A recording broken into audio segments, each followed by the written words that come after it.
Good morning and thanks for joining us. I'm Vincent Rayon, I'm the Outreach and Policy Officer at Forbidden Colors, and I will be moderating our discussion.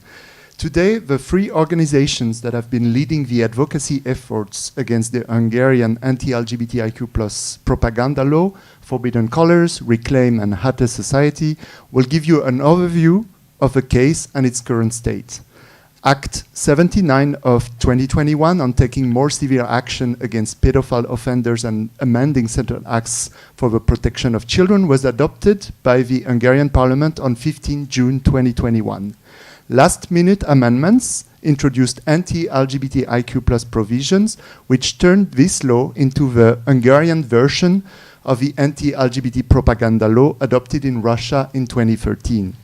Today, this infringement procedure has been officially published in the official journal of the European Union. This starts a 6-week period during which member states can submit their written observation on the case. First, Rémi Bonny, the Executive Director at Forbidden Colors, will introduce our discussion and present the petition launched today to put pressure on the EU member states in submitting written observation to the case. Then, Estelle Polgari, Director of a legal program in Háttér Society, will go through the impact and consequences of the law in Hungary.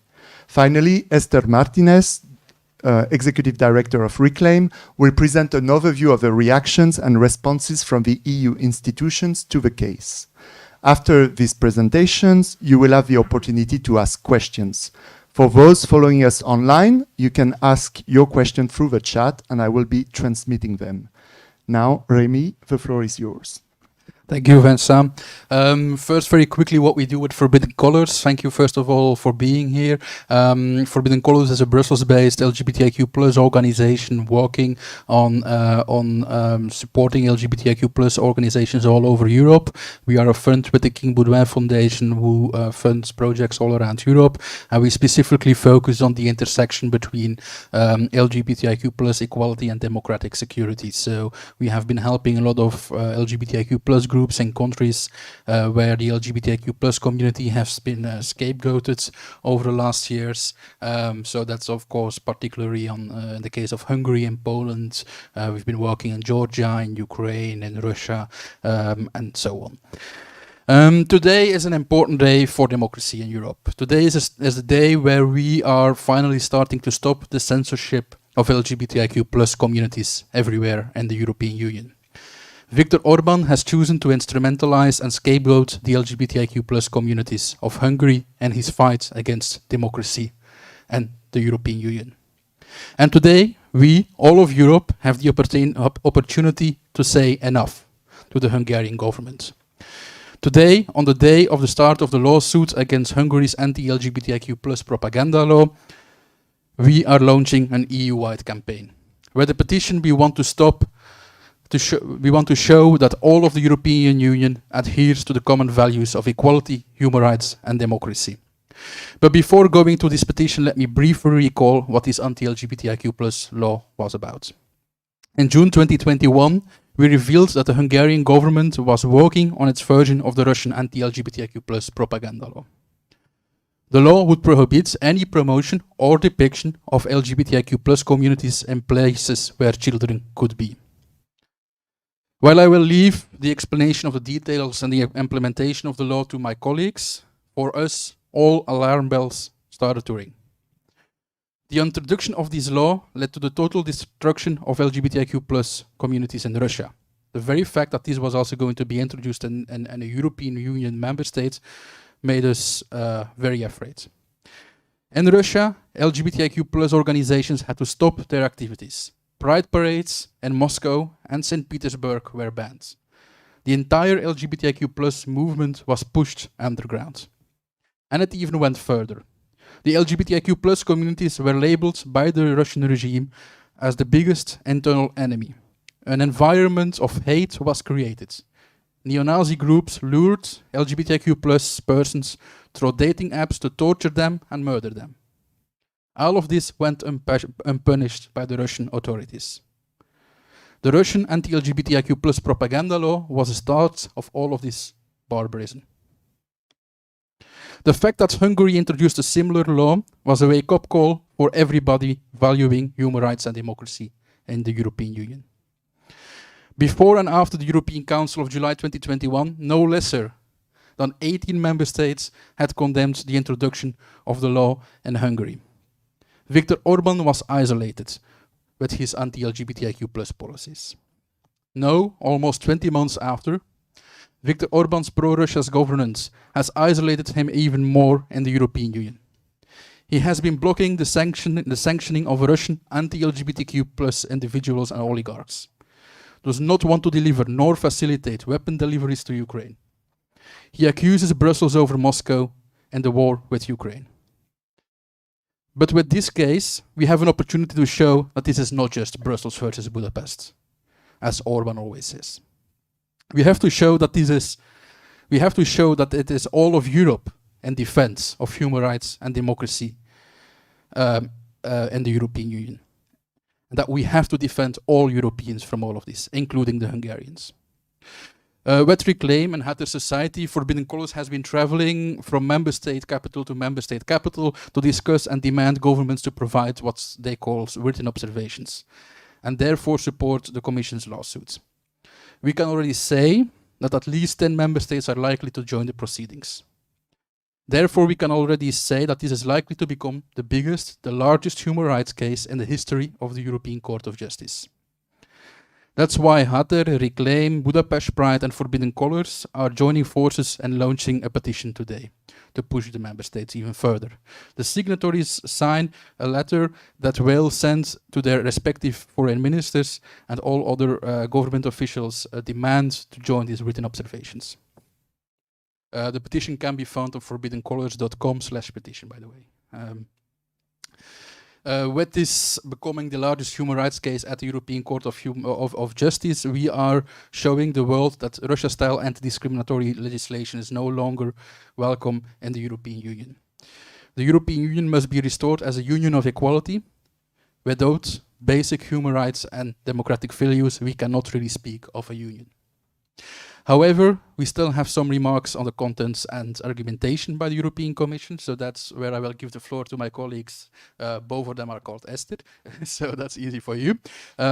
Very quickly, before I give them the floor, I can also tell you already that this morning the Minister of Foreign Affairs of Belgium has sent out a press release that Belgium, as the first country, is joining the written observations. You can find this press release on the websites of Minister Labib, or just ask me and I will forward it to you. Okay, voilà, that was my introduction, and now I will give the floor to my colleague, my Hungarian colleague, Esther from Háttér Society. So, good morning, my name is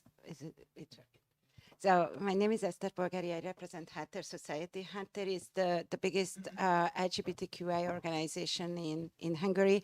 It's been operating for 28 years. We just celebrated our birthday a couple of days ago. It provides holistic services to the community, to sexual and gender minorities. So in addition to the legal aid service where I work, we operate an information and counseling hotline. We provide in-person counseling. We work on HIV/AIDS prevention. We have research and training, and also advocacy, and we maintain an archive and a library. In the past year, we've been working. Past 2 years already, almost. We've been working a lot on the so-called child protection law. We try not to call it propaganda law, not to have this impression of close Russian ties. But as Remy mentioned, the Hungarian law mirrors the Russian law in its earlier version. It goes beyond the original Russian propaganda law, because it not only bans the promotion of LGBTQI content, but also the display of it in certain areas, not in education, but everywhere else. So just to make sure that we are on the same page, I'm just going to quote the law itself. So what is prohibited by the law? It's prohibited to make available to children under the age of 18 any pornographic content and content that depicts sexuality as having a purpose in itself, or promotes or portrays deviation from the self-identity in line with the birth and sex, or sex at birth, gender reassignment, and homosexuality. So it's a very vaguely formulated provision. It has been contained in an omnibus bill, primarily aimed at making legal response to pedophilia stricter, and it amended a number of sectoral laws, among others, the Child Protection Law and the Family Protection Act. So both of them contain the exact same prohibition, and these are generally applicable laws. So they are applicable equally to parents and everyone else. So if a parent, for example, violates the provision, or the child protection machinery can be operationalized. The varying content, the varying part of the law is the implementation. It's outlaws content on LGBTQI matters in business advertising, media, and also in schools. As I mentioned, in schools, the display is not prohibited, but the promotion is. So far, what we have seen is that the law is implemented with regard to media contents only. So the media authority, and you can see it from the commission's, the summary of the commission's petition, the media authority has approached its foreign counterparts with regard to content showed on TV channels, so by service providers that are registered abroad, so where the media council doesn't have jurisdiction. All of these requests for legal aid were declined. So no service provider was sanctioned outside Hungary and within Hungary either so far. But there is an attempt, a serious attempt to implement the law in media so far. The informal or not voluntary implementation of the law is manifested in the extreme chilling effect it has. So everyone who thinks that they belong within the scope of the legislation implement the legislation over broadly. So they censor content and they refrain from actions that in their view may come within the scope of the legislation. So in practice, it means that all LGBTQI content is wiped out from schools. So teachers do not dare to speak about anything that relates to sexual and gender minorities. School psychologists are afraid to advise their students if they turn to them with questions on sexual orientation, gender identity. And the same goes for service providers that are registered in Hungary. So, for example, companies are double checking and rather not put an advertisement which may come within the scope of the legislation, because the imprecise formulation of the law itself, it's very difficult to foresee what is outlawed by the legislation itself. So this is what the Venice Commission, for example, complained of, that like it doesn't fulfill the criteria of forcibility at all. So, for example, just so a company would think twice to whether or not use rainbow in a advertisement. So this is something that we heard of last week. The same for example, a TV channel that continuously featured the advertisement for the yearly Pride parade in Budapest. Last year refused to do so because that would come within the scope of the legislation, and you can't really blame the company for that. That's pretty much what I wanted to give briefly about the law itself. So I'm very happy to answer questions, but I'd rather give the floor to Esther to explain you the European implications and the procedure itself.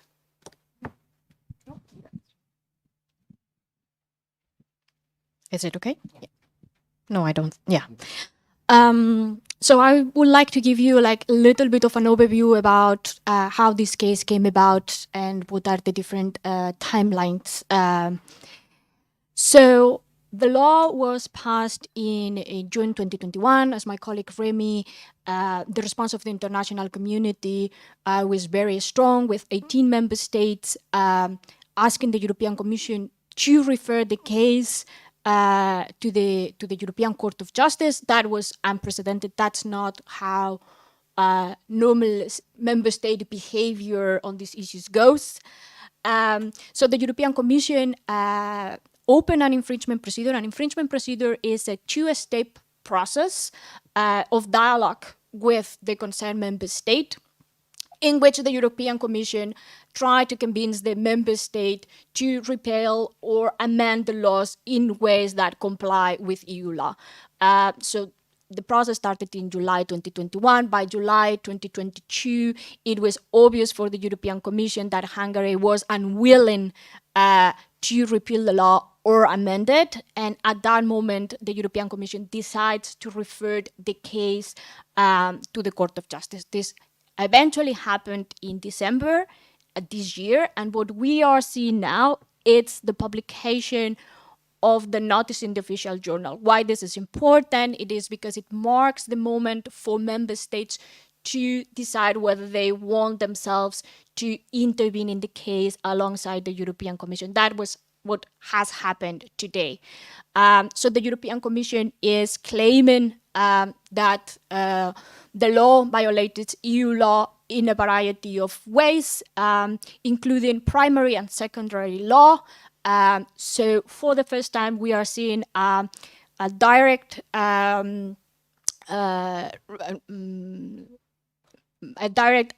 connection with Article 2 on human rights and rule of law and democracy on the treaty.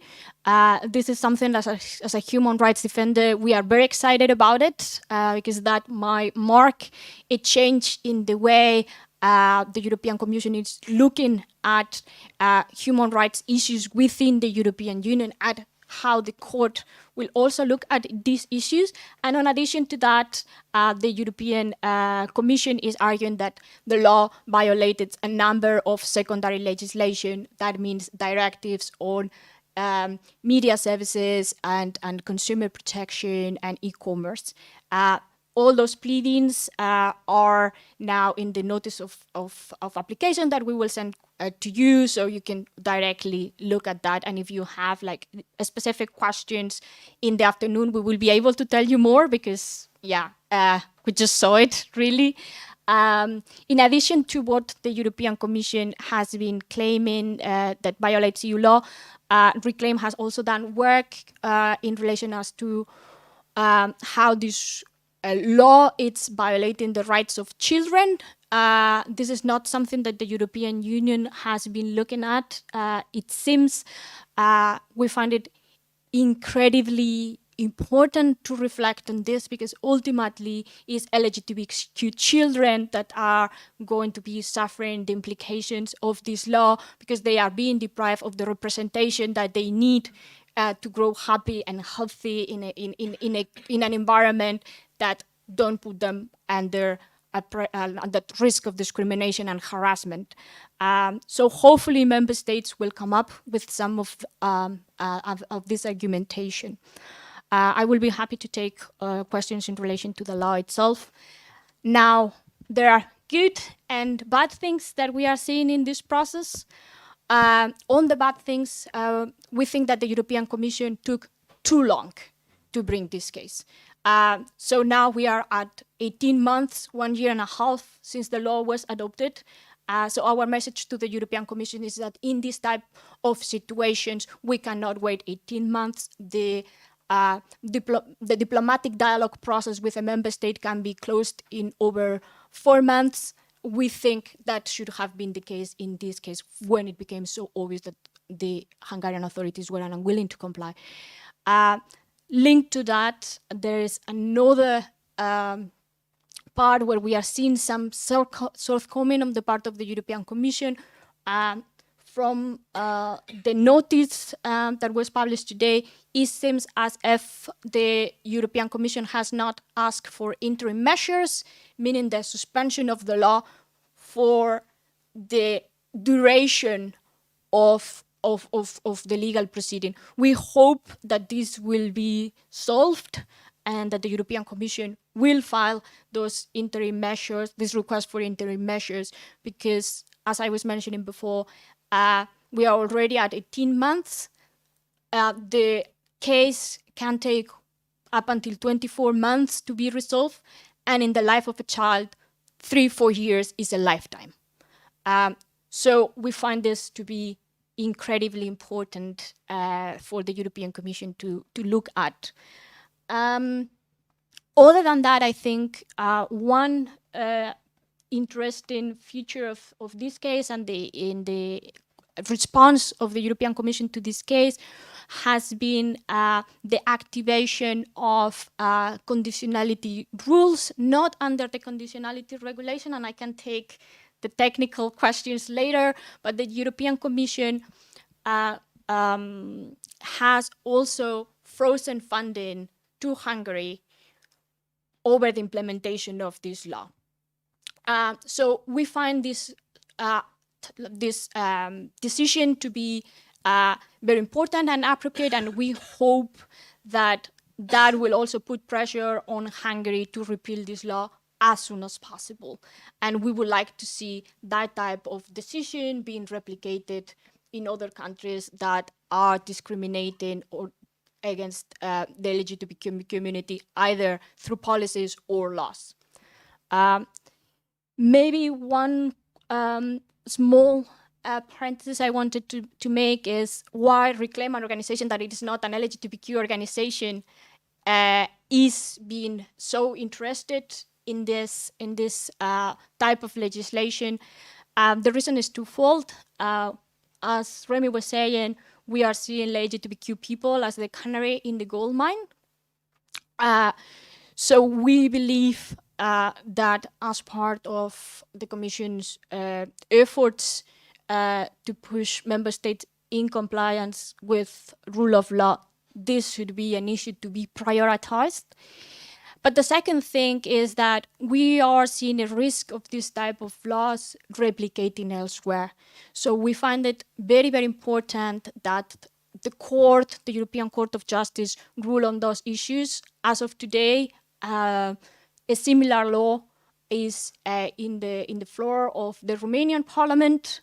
So this type of reaction from the European Commission is important to put those type of legislation in the freezer. In terms of what you can expect from this case, it can take up until 24 months. We expect the European Court of Justice with probability 98% to rule in favor of the pleadings of the European Commission. If the Hungarian government would not comply with the ruling, then as opposed to the court in Strasbourg, the court in Luxembourg has a high level of sanctioning power if the European Commission refers the matter back to the court. So that's why also as a human rights organization and a rule of law organization, we think it's very important that the European Commission takes more and more human rights related cases to the Court of Justice and not wait for us to bring the cases directly to Strasbourg. Unfortunately, as human rights organizations, we cannot do that ourselves, and that's why it's important to put pressure on member states and the Commission to do that work themselves.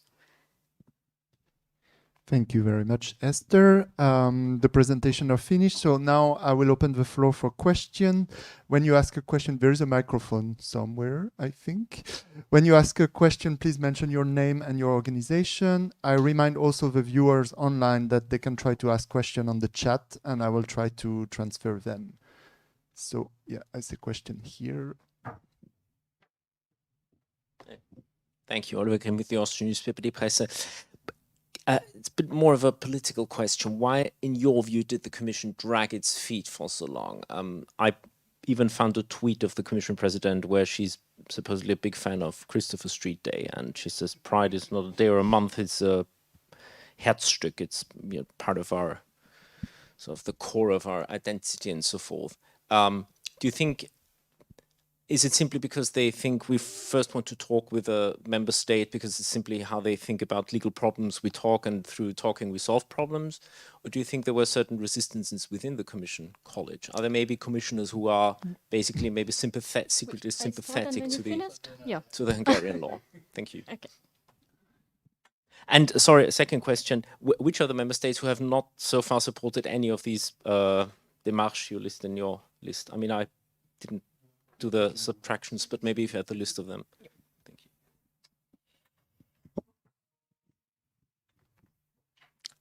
So I will talk about a general problem that we are seeing with the European Commission.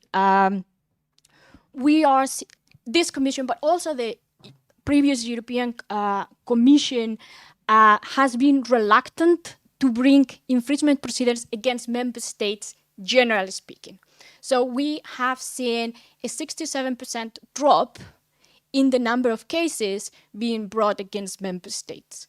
So I think parallel to the European Commission wanted to be more political and more influential, what has happened is that rule of law and their role in enforcement rule of law has been put a little bit aside, in my opinion. Then there is the question related to Hungary, that I will let Remy also talk about it. We also seen a very, very similar process when it comes to the infringement cases in Poland, where things are dragging. So yes, there is sometimes a political hold-up. It's a mixed picture. At the same time, we have seen also unprecedented response on rule of law issues with regards Hungary on the conditionality regulation and other files. So that's what I can tell you a little bit more. Maybe, Remy, you can talk about that and also the cases of Romania and Bulgaria on LGBTQ rights. Yes, yeah, indeed. Well, indeed, like Esther was saying, it's a very mixed picture of what the Commission is doing. Indeed, on rule of law, but also on LGBTIQ plus issues. I mean, we must say that this Commission has been the most vocal in the existence of the European Commission. At the same time, we see that there is indeed a political, sometimes laziness to take it to see this as something serious. The Commission is not always very transparent, but I think we can be a bit transparent about the procedure that has been going on with the specific infringement procedure. As we were saying earlier, the Commission has announced in July 2022 that they were taking up this infringement procedure and sending it to the court. But this was very interesting because this was just an announcement. It was a press conference during the midday press briefing and the commission, the Berlaymont building, and basically everybody was actually assuming that the commission had already filed this case, which we, after 1 or 2 months, Esther, I think, we learned that they had not. We checked the website of the court and nothing has been filed. So we had been in contact through member states and directly with the Commission to ask them what is actually going on. And there we got several responses, and that's where I say we can be a little bit transparent. Well, they were not. Based on who we were asking, basically, we got a different response. The most funny one was, oh, we forgot to submit it. We basically a little bit like we forgot, we did not find the button. It was the kind of response we got. The other one was, the legal services are not ready yet, which is also kind of weird if you do a press conference announcing a case. And the other one was it's stuck in translation. I mean, we've seen how many pages it was today. It's 2 pages. I'm pretty sure that doesn't take 4 or 5 months to translate 2 pages. So basically, it was quite obvious that from the Commission, from the political side, there were some troubles. So then in the end, on the 17th of December, it was finally submitted. the 19th of December, it was finally submitted to the courts, and there we basically we have the feeling that they waited until the conditionality negotiations were over to not put any more pressure on Hungary yet, which in the end is kind of weird, because in the end they have announced it during a press conference already. But anyway, yes, we know also in other cases, not this, on this specific infringement procedure, that there is a lot of discussion on LGBTIQ plus rights within the Commission. Especially we know that there is obviously some backlash from the Hungarian and the Bulgarian commissioner on all of this, and that the Commission is not always that reluctant. They do a lot of announcements, but they're not very reluctant to infringe, to implement, to enforce certain things. So this is one case. So now finally with the Hungarian case, they went to the courts. But for instance, there are other cases.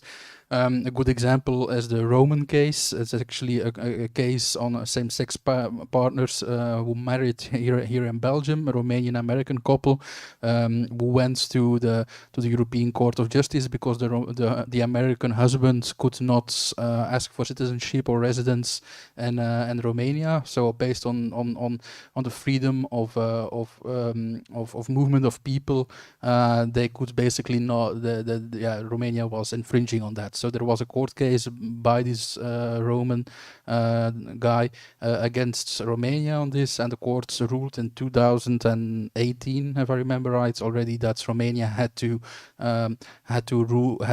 give residence to the American husband. So that's 2018. 5 years later now, the Romanian authorities still did not give residence to the American husbands.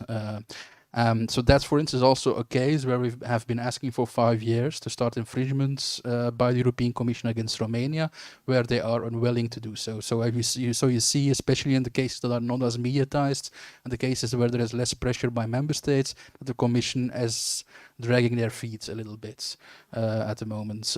Also, we have had a lot of concern about the implementation of the LGBTIQ plus equality strategy by the European Commission, which was a first of its kind document. It was the first time that they did so.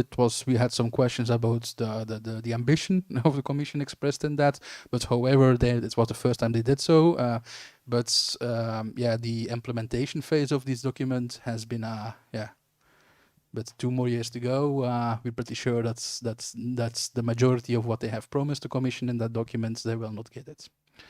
We will not get it. So yeah, basically that's where it stands now. Yes, the Commission has been very vocal, but on enforcement there is still a lot more work to do. And to answer your second question, so what happened in June 2021? So the law was passed in 15th of June. On 22nd of June, the Foreign Minister of Belgium, which was Sophie Wilmès at that time, launched a declaration that was signed by 18 member states to ask the Commission to take legal action against this law. 2 days later, there is a declaration by the heads of states and governments, so on the 24th, which was signed by 16 head of states and governments. And altogether, it makes 20 member states who have signed declaration against this law.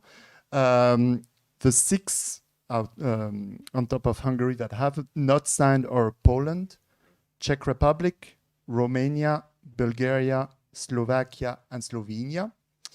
So what we expect today from all these member states is that they are true to their declaration, true to their word, and that all these 20 member states that promised then that they will take action and support the Commission, they do it by submitting written observation to the court, meaning that they would join the case at the court. Of course, since 2021, the national politics have played. We have had a big change in Italy, so we are questioning if Italy will submit written observation on this case. On the other side, we had also a change in Slovenia. Slovenia recently ruled in favor of same-sex marriage. So there has been also a change there, and we hope that Slovenia, which was not a signatory of this declaration, will submit written observation. So we are expecting at least 20 member states to join the case and to be true to their word.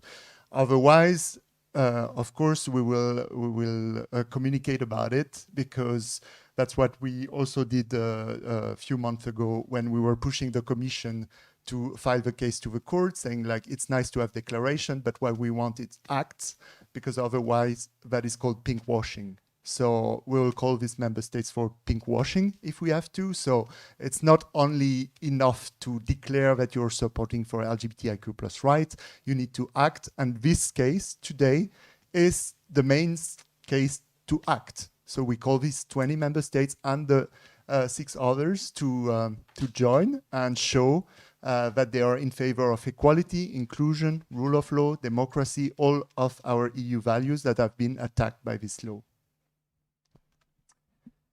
And if you have another question, feel free to ask. If not, I will ask questions to my colleagues, maybe. We talked about... you have a question. Let me go.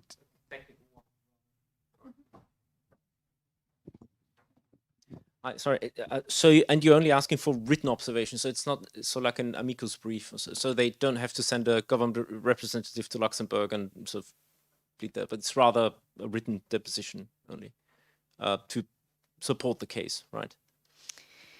The way it works in practice is that member states can submit these written observations that essentially go to say, we support the European Commission in its pleadings. Then they can add a little bit some of their arguments, but they are bound by the limits that the European Commission has put. Then during the phase of the oral part of the hearing, the agents of member states before the European Court of Justice will be able to plead the case as well. So it's called the written observations, but it goes a little bit beyond just the paper. Okay. Yes. Hello, good morning. I think it's on that. It was on this. Yes. Here, that is important.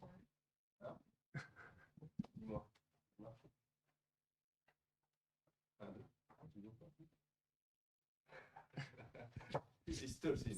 Normal. We are 13 Monday. Yes, sir. I can bring this one. Oh, it's not like it's coming. Okay. Yes, hello, good morning. I'm Ina Hashimi from Algeria, and it's Euromag. We are also on the 16th of May. It's the International Day of Living Together in Peace, and it's an honor of, it's before the 17th of May, the International Day of Against Homophobia. I'm from Africa, and after the scandal of corruption in Brussels, everybody from Africa called me and say, that's Europe. My question is about LGBTQIA+, because we're fighting for the right of the LGBTQIA+ in Africa. And we give them some model from Europe. And we act about what is justice must be. Like I met Mr. Gigi Rendes, and I say to him, everybody in Africa, all the presidents, they ask us, what is the justice in Europe? Then in this case, what's happened inside the European Commission and European Parliament, do you think it's a shame for Europe an act like this? Because it's a long time. And can we ask Africa to support Europe when in Europe we can support ourselves? Well, let me quickly comment on that. I think there is no European model. The respect for human rights, respect for people in general, is not a European model. It's a global model. It's a model of having decent respect, having dignity in your life, and that's what we are talking about. And indeed, I think it is a shame for Europe. It is a shame for Europe that these kind of acts are happening, that the European Commission has been needs to be pressured so much before they act. We are 18 months after the adoption of this law, and only now we are going to a court case. these arguments that are being proposed by the European Commission that are being used in this court case at the moment are arguments that all three organizations have been giving from day one. So the argumentation that they need a lot of time for legal work and so on is not an argumentation. We see that there is still a lot of work to do in Europe, and I don't believe that there is a European model. The model is dignity for everybody in the world.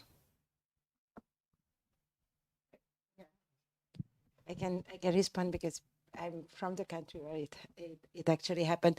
So I don't necessarily see it as a shame for Europe, because eventually Europe has stood up against the legislation itself.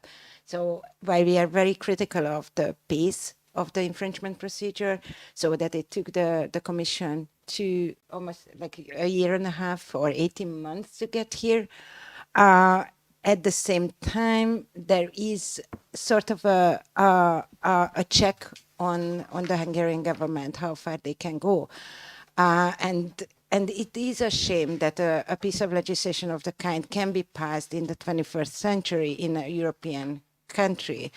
It doesn't have to be an EU country. It's just in any country, pretty much. So, like, using the argument that children need to be protected. So like then it's as the European Court of Human Rights said, it's not a carte blanche that justifies every kind of restriction on freedom of expression and freedom of information, right to education. Children are not going to be protected because there are no books available in the stores. Or they are not visible because they have to be packaged, or they are not available within 20 meters from a school or a church. They are not going to be protected for censor because teachers are censored. So it's just the pretext of it, and that is shameful because that's how it's been justified. I don't think that like Europe needs to be, or the EU needs to be bashed necessarily for the slow response. But obviously it would have been much better to have an accelerated procedure before the Court of Justice of the European Union. It would have been nicer to have interim measures adopted which call for the suspension of the legislation immediately. This hasn't happened. But at least there is a case moving forward. So that's definitely something which is commendable. And maybe to add to what my colleagues have said, there is a part that can be seen as shameful, but what we have to see is what is happening behind the scenes and the spreading of the anti-gender, anti-LGBTIQ plus narratives in all Europe. And this case is a wake-up call. We see it happening in Hungary today. We know that similar laws are discussed in Poland, in Romania, suggested in Croatia. We've seen the changes of political majorities in Sweden, in Italy.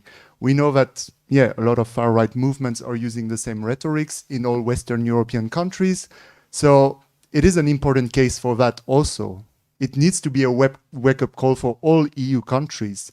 We tend to think, especially maybe in Western Europe, that this is taken for granted and the protection of LGBTI plus rights are, in a trajectory that is always more, but this shows that no, there can be setbacks and we can go backwards. So it's important that all member states join the case also to have this statement, to say, no, we care about equality, inclusion, and we will not allow such laws to happen in the European Union.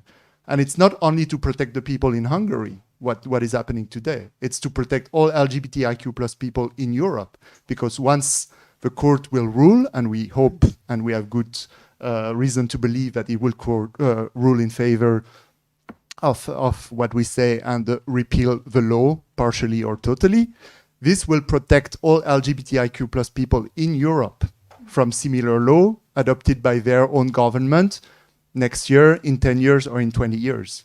So this is also the important aspect of this case today. It's not only the case for Hungary in 2023, it's the case for all the EU for the future. Then my question will be, did you ask the EU presidency, because for the moment it's Sweden, And the 1st of January 2024, it will be Belgium. And as you know, Brussels is proud to be one of the most power capital for the defense of the LGBTQIA+. Perhaps we can also act in this way. Did you ask them? Yes, this morning actually the Minister of Foreign Affairs already announced that they are going to intervene in this court case. So we have been coordinating with a few countries already. I can't tell you who. So basically the Belgians, the Dutch, the Danish, the Spanish, the Portuguese, the Luxembourgish, the Maltese, and the Irish are very, very likely to intervene. And then we have had very good contacts with the French and with the Germans as well already. In the case of Germany, they are going to wait until they see how many other member states are going to join, because they want to have a big group, which is good, I think, at this moment. So it's very likely that they will join as well. In the case of the French, we have heard from the Élysée that because the end decision is with the Élysée, that they basically see this as a very symbolic case, and that for that reason they are going to join the case as well. And there is a little bit of legal history in there, because normally France does not intervene in human rights cases of other countries about other member states. So that's important to add as well, I think.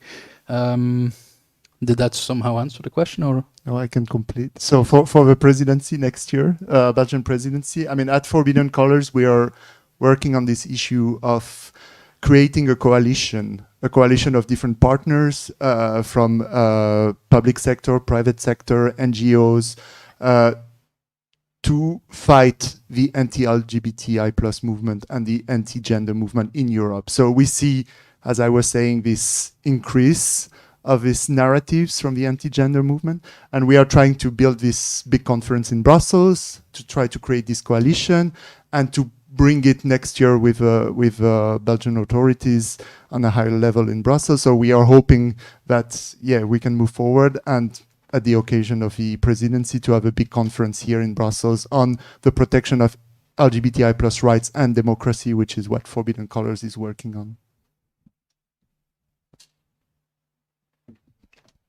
Any other question? If not, I think I will ask if you have any concluding remarks that you want to share, or if it's good, then I will thank you very much for your time, for joining us today, either here or online. I wanted to thank the European LGBTI Media Association that partnered with us for this event and allow us to be here today. Thank you to Remy, Esther, and Esther for being here. You will find very quickly all the information on the website of Forbidden Colors. The petition is already online. The press release will be sent very shortly. And you can find all the information about the case, what we have been doing, on our website, forbidden-colors.com. And thank you very much and have a good day.